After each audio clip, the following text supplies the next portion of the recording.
What's good, people? Welcome to the channel. My name's T and I'd like to introduce you to my Yamaha R1 Big Bang. Beautiful bike. I've had it for about 2 months now and I wasn't expecting to get a bike this year, but thank God one landed in my lap and I'm gonna have fun with it. Being a Big Bang, these were made between 2009 and 2014. So she's by no means a new bike, but with only about 12,500 miles on the clock, she's still considered a baby.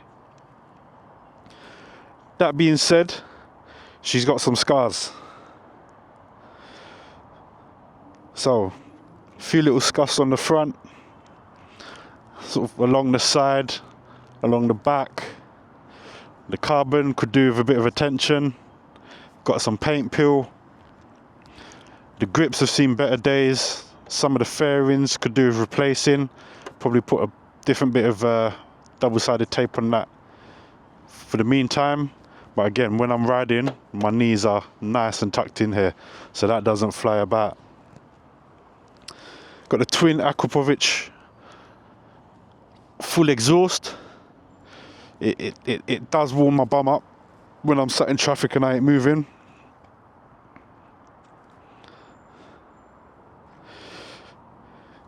It's got a broken peg on this side. Again, a bit more paint peel, a few scratches here and there, mostly cosmetic. And you can see where it's been painted at some point, and they didn't remove the decals when they were painting. So they sprayed right over that. And yeah, that's not on. So likely that all of these fairings are gonna get replaced. And I've got a few ideas of how I'm going to do that, what designs I want to go for.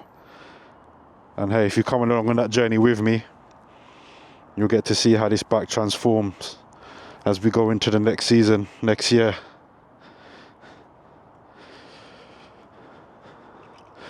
So, cross-plane engine. A lot of people say it's one of the better sounding engines. Let's get her started.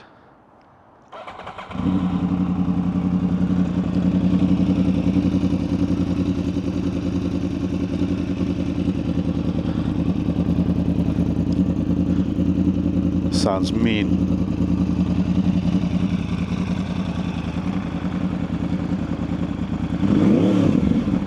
Aggressive.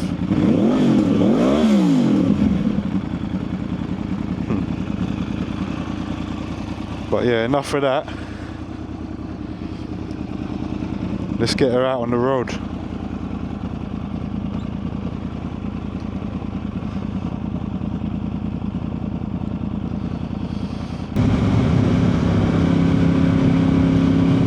Yamaha R1 Big Bang, made from 2009 to 2014 with that cross-plane engine. It's supposed to have 182 brake horsepower. The bike weighs 200 kilos. That's almost a horsepower per kilo. Rapid. You can hear how it sounds as well with that exhaust. With about 85 foot-pound of torque. It's easy to just drop a gear and disappear.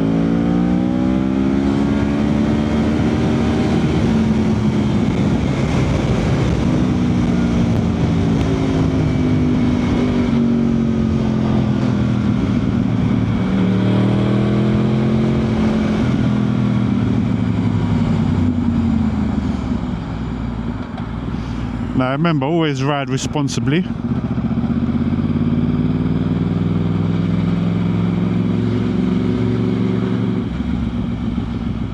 But some of the benefits to being on a bike is that traffic rarely exists.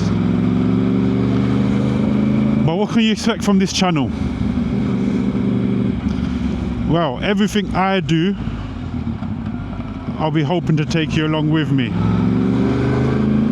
So there's modifications I want to do to the bike, maintenance, group rides, solo rides, you name it.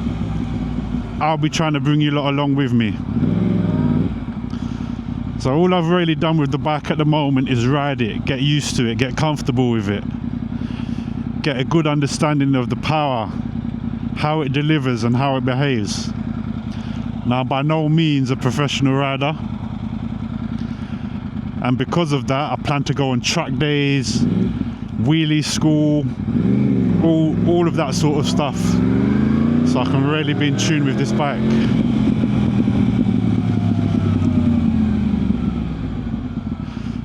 So I learned to ride on a Yamaha R6. That was the first ever gear bike I ever rode.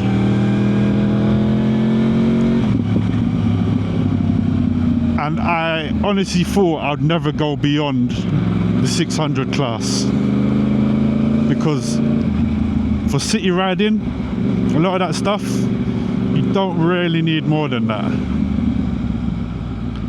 However, nice driver, thank you. However, now that I have a litre bike, a 998cc, I don't think I can go back. There's no going back. And one thing that I realised when I used to speak to people and be like, nah, you don't need a 600, you don't need 1,000 and all of this. I say that because some people can't trust themselves on those kind of bikes. Their observation skills haven't been built up. Their understanding of how things can go wrong isn't quite there.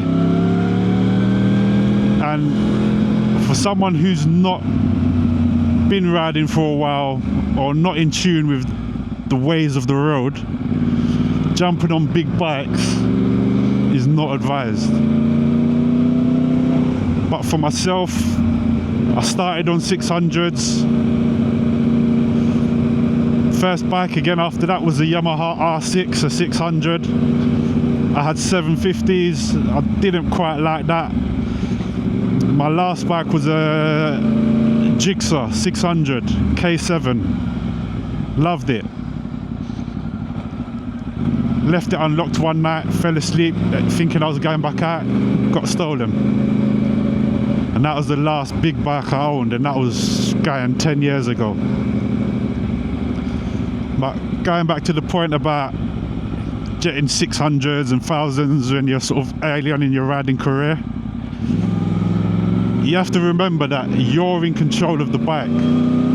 The bike does what you tell it to do. And you need to understand how that bike's going to respond in different situations. If you can have that understanding and you can have that patience to sort of break the bike in and get used to how the bike behaves, then honestly I'd say get whatever dream bike is within your budget. When we talk about budget, we're not just talking about just the cost of the bike. You've got tax, you've got insurance, you've got general maintenance, you've got MOT. All of these things have to be considered. For me to get insured on this bike, it was almost as much as me being insured on my van. And that's with no claims bonus, garaged bike, security locks galore. I'm still paying close to £900 for insurance. So when you're looking at your bike, if you go the direct access route, get your full license and you want to jump on a big bike, you have to make that decision as to whether you trust yourself or not. Because these bikes are unforgiving. You're too aggressive on the throttle and you haven't got that weight over the front, the bike will lift. If you're not ready for it to lift and you don't know what that feels like, when it lands you could go down. Again, if you're not hovering that back brake, you've got no control over it either. But my channel is going to be about everything bikes. because I've been away for bikes for so long, I only really know sports bikes, but I do love cruisers. I do love naked bikes. I love everything on 2 wheels, 3 wheels, 4 wheels. So as I go on this journey, I hope to take you with me. So for now, as we're losing light, I'm gonna let you guys go, and I hope I catch you on future videos. That's it. Peace.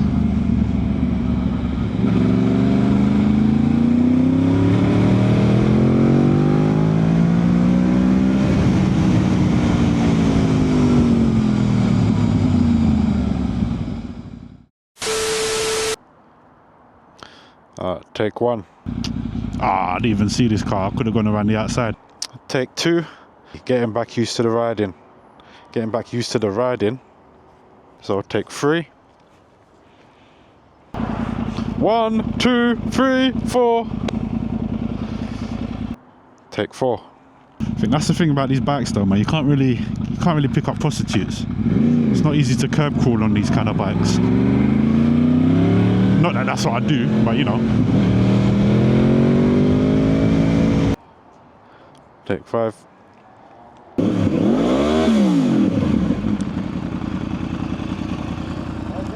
Alright, cool, bro.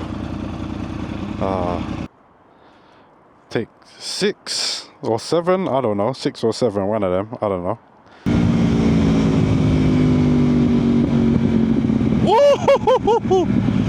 Oh, that crackle. Oh, that crackle turns me on.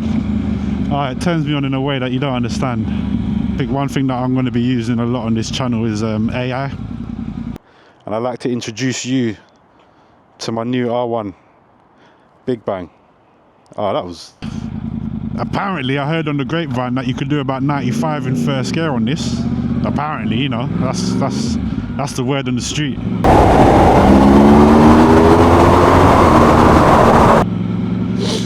You know, but I guess that's something I'll never know, because you can't legally go that fast in the UK. So however that person found out is beyond me. Forget it, it's take 10. Take 10, whatever it is, take 10. Right, I'm gonna have to delete them, bruv, but who cares anyway, but take 10. So let's go. Home time!